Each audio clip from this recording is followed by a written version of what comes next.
श्री राग महला पहला। मनमुख भुल्लै भुलाइयै भूली ठौर न कहाए। धन धन श्री गुरु नानक देव जी महाराज श्री गुरु ग्रंथ साहिब महाराज जी के 60वें अंग के ऊपर 60th अंग के ऊपर कृपा कर रहे हैं। पहला शब्द ये अष्टपदी सुशोभित कर रहे हैं, बहुत प्यार में आके समझा रहे हैं। साध संगत जी, गुरु महाराज धरती पे अवतार लेके आए ताकि हमें सही रास्ता दिखा सकें। जो पाखंड, जो भरम के अंदर दुनिया जी रही थी, परमेश्वर से मिलने की बजाय कर्म कांड के अंदर अपने आप को फंसा के रखा हुआ था, गुरु महाराज ने अवतार लिया, शब्द गुरु के साथ हमें जोड़ा और शब्द गुरु के राही हम सबका भला करना शुरू किया। इस शब्द के अंदर भी गुरु महाराज यही कृपा कर रहे हैं। महाराज समझा रहे हैं, जो मनमुख लोग हैं, जो अपनी मन की सुनते हैं, जो दूसरों की तरक्की से जलते हैं, जो दूसरों के भला करने की बजाय उनका नुकसान करने का सोचते हैं, जो दूसरों के खुशी में अपने आप को खुश ना बना के बल्कि दूसरों की खुशी से अपने आप का नुकसान करने वाली वृत्ति रखते हैं, जो अपने आप को जोड़ने की बजाय ऐसे ऐसे काम करके तोड़ते रहते हैं और दूसरों को भी तोड़ने में ही मजबूर करते हैं, उन लोगों के लिए महाराज ने ये मनमुख वर्ड यूज़ किया है। साध संगत जी, सो आओ पंक्ति दर पंक्ति समझने की कोशिश करते हैं कि महाराज आज के शब्द में कैसे मनमुखों की बात कर रहे हैं, जो अपने मन के पीछे लग के गुरु की बात नहीं सुनते और सारी ज़िंदगी अपना नुकसान करते करते करते करते आखिर में सारा जन्म जो है ये व्यर्थ करके चले जाते हैं। मनमुख भुल्लै भुलाइयै भूली ठौर न काए। महाराज कहते हैं कि जो मनमुख है ना, जो अपने मन की सुनते हैं। साध संगत जी, बहुत आसान है मनमुख और गुरमुख के अंदर फ़र्क करना। मनमुख लोग जो हैं वो दूर से ही समझ आ जाएंगे कि ये सिर्फ अपनी मन की सुन रहे हैं, ये किसी गुरु के साथ या गुरबाणी के साथ या बंदगी के साथ या भजन के साथ नहीं जुड़े हुए। मनमुखों की निशानी ये है साध संगत जी कि वो सिर्फ अपने बारे में सोचेंगे और वो सिर्फ अपना भला करने का सोचेंगे। वो कभी भी किसी और के भले करने की बात सोच ही नहीं सकते हैं। उनकी हर एक बात के अंदर कहीं ना कहीं उनका अपना मकसद, उनका अपना लालच, उनकी अपनी कह लो कि जो पकड़ है, माया वृत्ति की पकड़ है, वो न समझ आ ही जाएगी। अब मसलन तौर पे एक साधु महात्मा के पास दुनिया जाया करे और जब भी वो साधु महात्मा के पास जाए तो साधु बहुत तो सयाने थे, चतुर थे, तो जब भी कोई जाए तो बातों बातों में अच्छा, और फिर आजकल कैसा है, अच्छा ये कपड़ा नया डाला लगता है, बहुत सुंदर है, बहुत सुंदर है। अब जब आप ऐसी बात करोगे, आप मान लो किसी के पास गए हो, आप बड़े प्यार से गए हो और आपको ऐसे कोई प्रशंसा कर रहा हो, तो आपके मन से ही आएगा कि यार ये इनको अच्छा लगा है और इनको भी पूछ लेते हैं, या मैं यही उतार के दे देते हूँ, या फिर इनको पूछ लेते हैं, हाँ रे बाबा जी, हाँ आप बताओ आपको चाहिए, आपको भी ला देते हैं। नहीं नहीं बेटा, हम कहाँ ऐसा चीज़। फिर एक बारी पीछे हट जाता है सामने वाला जो बैठा है, चलो यार इनको तो कुछ चाहिए नहीं। फिर बातों बातों में फिर हाँ, कपड़ा बड़ा अच्छा है लेकिन ऐसे कितने का आता है, फिर बातों बातों में करके दिमाग में कपड़ा घुसा हुआ है, वो बंदे का भला करना नहीं घुसा हुआ। तो फिर दोबारा वो बंदा पूछता है कि यार ऐसा, हाँ हाँ ये साधु ने फिर पूछा है मुझसे, मैं ऑफ़र कर देता हूँ, चलो क्या है, कपड़ा ही तो है। बाबा जी हाँ आप लोगे ये जैकेट लोगे, जैकेट, हाँ हाँ हाँ चलो कोई नहीं, अब आप इतना कह रहे हो तो एक भेज दो हमारे साइज़ की। हमारा साइज़ ना इतना है, 42 है, 44 है, 40 है, एक्सेल है, डबल एक्सेल है, वो जो भी है हमारा साइज़ भी खुद ही बता दिया। तो अब संगत को ऐसा महसूस होता है कि ये तो चलो मेरी जैकेट देख के या मेरा कपड़ा देख के, मेरी शॉल देख के, मेरा कुर्ता पजामा देख के, ये ऐसी चीज़ मेरी घड़ी देख के उनको बहुत अच्छी लगी, तो वह बहुत बढ़िया बात है। लेकिन अंदर से क्या है, अंदर छल कपट है।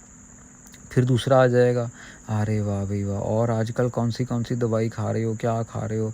हाँ, अरे वाह, अरे महात्मा जी मैं तो कनाडा से लेके आया हूँ दवाई। अच्छा दिखाओ ना कैसी है दवाई, कहाँ है? हाँ हाँ मैं लेके आता हूँ, बस अभी गाड़ी में से निकाली, कनाडा की दवाई निकाली। अच्छा ये बड़ी अच्छी है, यहाँ इंडिया नहीं मिलती है ना ऐसी चीज़ें, यहाँ पे तो वो सब ऊट को टांग चीज़ है। फिर उस बंदे के मन में आ गया, अरे यार यहाँ मिलती नहीं और ये बुज़ुर्ग भी हैं तो मैं वहीं से दे देता हूँ, मेरे पास तो और आ जाएगी। अरे नहीं नहीं महात्मा जी आप यही रख लो। नहीं बेटा हमारे पास तो और है। नहीं नहीं आप यही रख लो, मैं तो और मंगवा लूँगा। अच्छा सच्ची में और मंगवा लोगे? फिर ऐसा करो मेरे लिए भी एक मंगवा लेना, ये मैं रख लेता हूँ और मेरे लिए भी एक मंगवा लेना। इतने चतुर तरीके से अपने मन को पकड़ के चलेंगे, इकट्ठे पे इकट्ठा, इकट्ठे पे इकट्ठा, इकट्ठे पे इकट्ठा करते जाएंगे। और फिर आखिर में क्या हुआ साध संगत जी, जब समा पूरा हुआ, साधु महात्मा जो थे दिखावे वाले, मनमुख बिरती वाले, जब चले गए वहाँ से, अलमारियों की अलमारियाँ भरी निकली दवाइयों से, अलमारियों की अलमारियाँ कपड़ों से भरी हुई, टैग भी नहीं उतरे हुए कपड़ों के टैग, जूते ही जूते निकले, टैग भी नहीं उतरे उनके। ऐसे मनमुख बिरती वाले साध संगत जी जो खुद अपने आप को माया के ऐसे चपेड़े में डालते रहते हैं, अपने आप को फंसाते रहते चले जाते हैं। महाराज कहते हैं मनमुख जो है ना वो घूमते ही रह जाते हैं, खुद भी भूले हुए हैं, वो लोगों को भी भुलक्कड़ बना देते हैं और भूलते उनको कहीं पे भी कोई शांति नहीं मिलती है, ना उनके घर पे कोई शांति है, ना उनके परिवार में कोई शांति है। हम कई बार साध संगत जी मिलने का मौका मिलता है, पीछे एक महात्मा से मिलने गए तो वो तो नहीं मिले हमें, तो उनकी घरवाली मिली, बुज़ुर्ग थे, तकरीबन 55-60 साल की उम्र होगी, शायद 65 साल की होगी।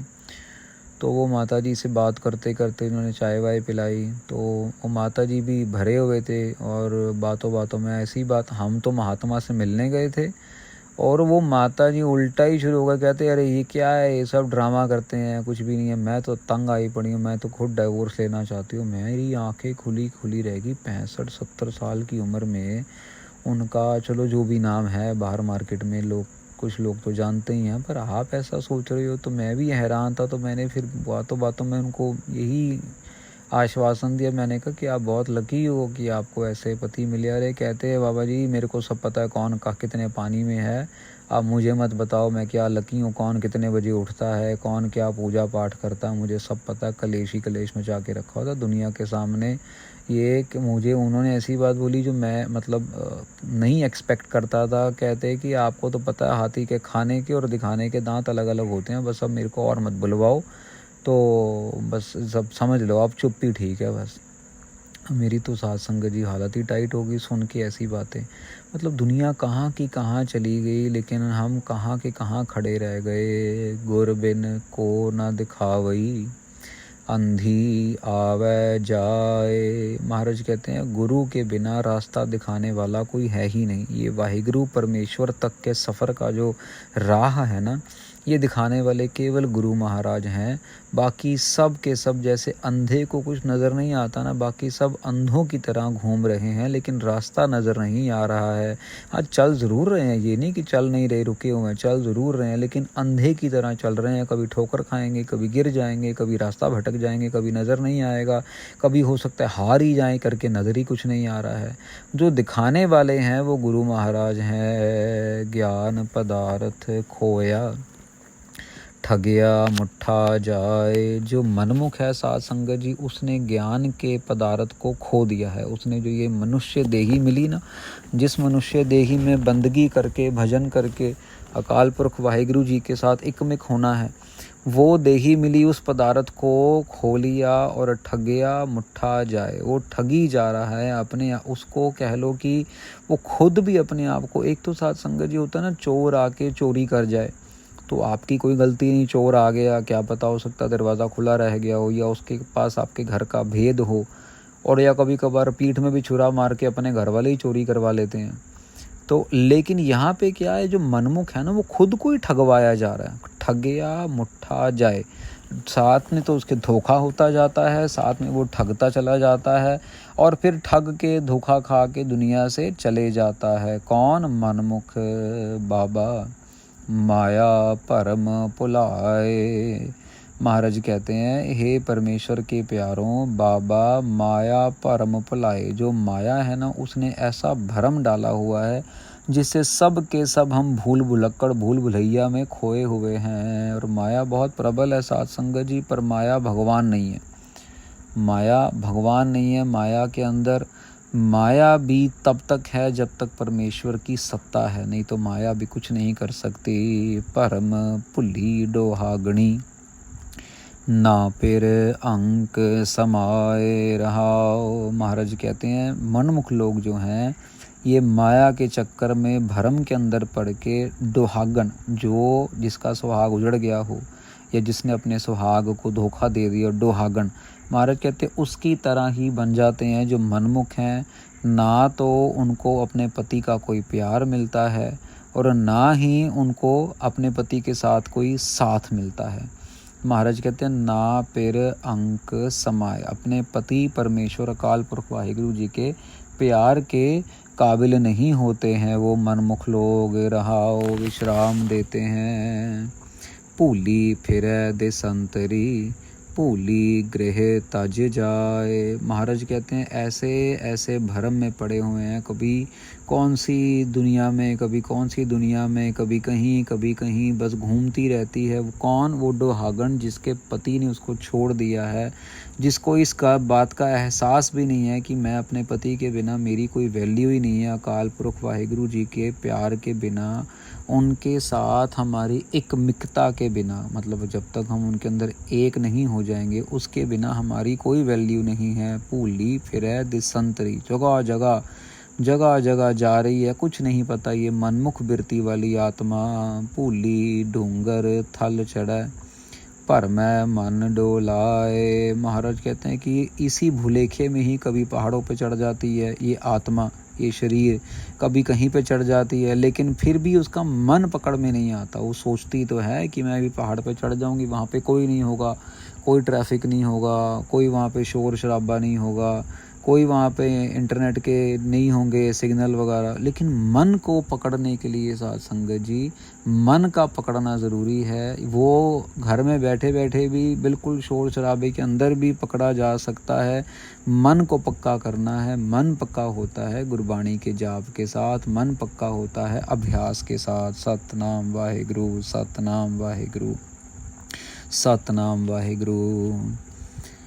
तुरहों विछुन्नी क्यों मिलै, गर्भ मुट्ठी बिल लाए। महाराज कहते हैं अपने धुरे से तो वो टूटी हुई है वो मनमुख आत्मा, अब कैसे मिले उसके साथ दोबारा? महाराज कैसे मिला जाए? गर्भ मुट्ठी बिल लाए। महाराज कहते उसका तो उसने अपने अहंकार के चक्कर में, अपने गर्व करने के चक्कर में अपने आप को जो है पूरी की पूरी तरीके से ठगा लिया है। गर्भ मुट्ठी बिल लाए, जब वो उस लुटेरे लूट के ले गए, काम क्रोध लोभ अहंकार उसको लूट रहा है, मनमुख को लूट रहा है, फिर वो रोती है, बिललाती है, वो गिड़गिड़ाती है, लेकिन कोई भी उसकी मदद करने नहीं आता। ये आत्मा जो मुक्ति चाह रही है, गुरु महाराज के बिना उसको कोई भी मुक्त नहीं कर सकता है। विछुड़िया गुरु गुर मेल सी, हर रस नाम प्यार। यहाँ पे महाराज आके कृपा करते हैं, कहते हैं कि जो बिछड़े हुए हैं ना उनको मिलाने वाले केवल और केवल गुरु महाराज हैं। धन गुरु नानक साहब महाराज की गुरबाणी है, वो ही हैं जिनके पास हर रस नाम प्यार, जिनके अंदर हरि के नाम का प्यार, हरि के नाम का रस है, वो गुरु ही मिला सकता है। साच सहज सोबा कणी, हर गुण नाम आधार। महाराज कहते हैं गुरु के पास ही गुण है। कैसे कैसे गुण? गुरु के पास सहज का गुण है, गुरु के पास सच्चाई का गुण है। गुरु महाराज की सेवा करने से, गुरु महाराज की वाणी का जाप करने से महाराज शोभा देते हैं, हर एक पल शोभा मिलती है। हर गुण नाम आधार। महाराज कहते हैं हर एक गुण जो है वो नाम के अंदर है और वो हमारे अंदर आ सकता है, हम बस नाम जपना शुरू करें। कोई काम ऐसा नहीं सासंग जी जो नहीं होता, सब काम महाराज बना देते हैं। ज्यो भावै त्यो रख तूं, मैं तुझ बिन कवन पतार। महाराज कहते हैं आपको जैसे अच्छा लगता है आप वैसे रखो। फिर गुरमुख बिरती आ जाती है, मनमुख बिरती से नाम जपते जपते फिर हमें हुक्म में रहना आ जाता है साथ संगत जी। भले ही ईश्वर अच्छा कर रहा है, बुरा कर रहा है, अकाल पुरख वाहिगुरु जी कुछ दे रहे हैं, कुछ ले रहे हैं, जो भी वो कर रहे हैं, लेकिन जो गुरमुख लोग हैं चुपचाप देखते रहते हैं, बर्दाश्त करते रहते हैं।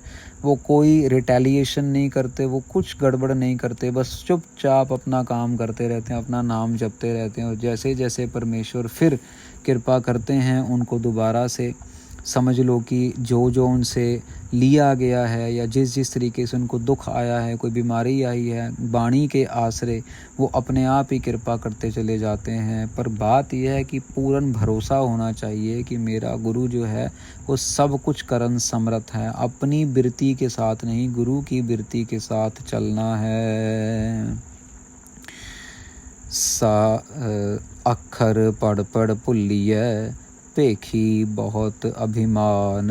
महाराज कहते बहुत सारे, मैंने जैसे बताया ना आपको कि बहुत सारे दिखावे वाले अभिमानी पुरुष घूम रहे हैं। बड़ी बड़ी किताबें पढ़ लेंगे, दोबारा पढ़ लेंगे, बार बार पढ़ लेंगे, लेकिन पढ़ते पढ़ते भी वो भूले ही रह जाते हैं। साथ संगत जी, इतना कुछ पढ़ने के बाद भी वो भुलेखे में ही रह जाते हैं कि मैं करते करते परमेश्वर की तरफ नहीं दौड़ते। अपने आप को ही बस यहाँ पे ये ला लिया, यहाँ पे वीडियो डाल दी, यहाँ पे ये कर दिया, यहाँ पे वो कर दिया, इसके सामने अपनी बड़ाई कर ली। साथ संगत जी, दिखाने की ज़रूरत ही नहीं होती किसी को बताने की ज़रूरत ही नहीं होती। महाराज अपने आप ही प्रकट कर देते हैं। महाराज कहते हैं तीर्थ नहाता क्या करे, मन में है मैल गुमान। महाराज कहते जितनी मर्जी सात्संग जी पे एग्जाम्पल है, आपने सेब लिया और सेब के अंदर कीड़ा लगा हुआ है। अब कभी कभार सेब बाहर से बहुत अच्छा लगेगा, बहुत लाल लगेगा, लेकिन जैसे आप उसको काटते हो तो उसके अंदर कीड़ा लगा होता है, वो अंदर से बिल्कुल काला होता है, भले ही थोड़ा सा बीज के आसपास का एरिया। आप जितना मर्जी बाहर से धो लो इसको, आपको अंदर का पता नहीं लगेगा कि अंदर भी कीड़ा, जब तक आप उसको काटोगे नहीं, जब तक आप उसका विश्लेषण नहीं करोगे, जब तक आप उसका कह लो कि अंदर रिसर्च नहीं करोगे। बाहर से जितना मर्जी धोते रहो, यही हिसाब हमारा है साथ संगत जी। बाहर गाड़ी खड़ी है, जितनी मर्जी धो लो गाड़ी को, एन चमका लो, एन फर्श सब कुछ सर्फ डाल के, लेकिन अगर उसके अंदर अगर पेट्रोल ही नहीं है तो गाड़ी चलेगी कैसे? इंजन ही बंद पड़ा है तो वह बाहर से धोने का क्या फ़ायदा है साथ संगत जी। महाराज भी यहाँ पे यही कह रहे हैं कि बाहर से हम लोग जो है अपने आप को चमकाने की वृत्ति रखते हैं, अपने आप को साफ़ करने की वृत्ति रखते हैं। ये तीर्थ स्थान पे जाओ, वो तीर्थ स्थान पे जाओ, यहाँ पे नहाओ, वहाँ पे नहाओ, लेकिन हमारे जो मन के अंदर, जो हमारे अंदर अहंकार की मैल है, मन के अंदर, मन में है मैल गुमान, जो गुमान है हमें अपने ऊपर, वो जो मैल है, जब तक वो नहीं उतरेगी ना साथ संगत जी, तब तक जो है बाहर का नहाया हुआ परवान नहीं होगा। गुर बिन किन समझाइए मन राजा सुल्तान। और ये अकल देने वाले सिर्फ और सिर्फ गुरु महाराज हैं। गुर बिन किन समझाइए, महाराज कहते हैं गुरु के बिना और कोई भी नहीं है जो समझा दे। क्या समझा दे? मन राजा सुल्तान। महाराज कहते हैं कि ये समझाने वाले केवल गुरु महाराज हैं कि मन को काबू में कर, मन जीते जग जीत। मन जो है वो राजा है, मन जो है सुल्तान है। मन ही मन में हम गरीब बन जाते हैं, मन ही मन में हम बड़े अहंकारी बन जाते हैं। अपने मन को कंट्रोल करना सीख, तब तो मनमुख की जगह गुरमुख बन जाएगा। मन को कंट्रोल करने का तरीका सतनाम वाहिगुरु, सतनाम वाहिगुरु, सतनाम वाहिगुरु, अपने आप ही हो जाता है साथ संगत जी। अपने आप ही पहले ये भी खा लो, वो भी खा लो, यहाँ भी जाओ, वहाँ भी जाओ, जाप करते करते करते करते गुरु महाराज कृपा कर देते हैं। खाने की चीज़ें ठीक हो जाती हैं, पदार्थ के ऊपर कंट्रोल हो जाता है। जहाँ दिन में 2-2 4-4 बारी कोका कोला पीनी, वहाँ पे 2-2 4-4 हफ्ते में भी एक बार कोका कोला ना पीने पे भी महसूस नहीं होने देते महाराज की पिया नहीं, कुछ रह गया। और इतने शराबियों की शराब छुड़वा दी महाराज ने, इतने नशेड़ियों का नशा छुड़वा दिए। ये सब मन को कंट्रोल करने का तरीका है साथ संगत जी। तो जितना ज़्यादा हम जाप करते जाएंगे उतना ज़्यादा हम खुश होते जाएंगे। अब क्योंकि अंदर की मैल साफ़ होती जाएगी, अंदर जो मन का घर है वो प्यार से एन गुरु महाराज के चरणों में जुड़ता चला जाएगा। बड़े से बड़ा कोई तकलीफ़ आ जाए आप फिर भी पॉजिटिव रहोगे, क्योंकि आपको पता है कि जो भी कर रहा है वो परिपूर्ण परमेश्वर कर रहा है और वो खुश है तो मैं भी खुश हूँ। उसकी खुशी में मेरी खुशी है, उसके हुक्म में मैंने जीना है, अगर उसको ऐसे ही मंजूर है तो ऐसा ही मंजूर है। ये है रत्ते इश्क खुदाए, ये सच्चा इश्क है साध संगत जी, कि मेरा परमेश्वर जिनका मैं आशिक हूँ वो जो करेंगे मुझे मंजूर है। तो साध संगत जी ये 60वें अंग के ऊपर पहला शब्द तकरीबन आधा यहाँ पे समाप्त होता है। कल बाकी के आधे की शब्द की कथा जो है वो लेके हाजिर होंगे। कल हमने आज वैसे वो साखी करनी थी हमने, मन के मगर लग के बहुत बड़े बड़े ऋषि मुनि भी जो है अपना नुकसान करवा लेते हैं। तो कल के पड़ाव में हम वो सुनेंगे कि कैसे इंद्र देवता और कैसे गौतम ऋषि आपस में भिड़े और इतनी बंदगी इतनी कमाइयाँ होने के बाद भी अपना बहुत बड़ा नुकसान करा लिया।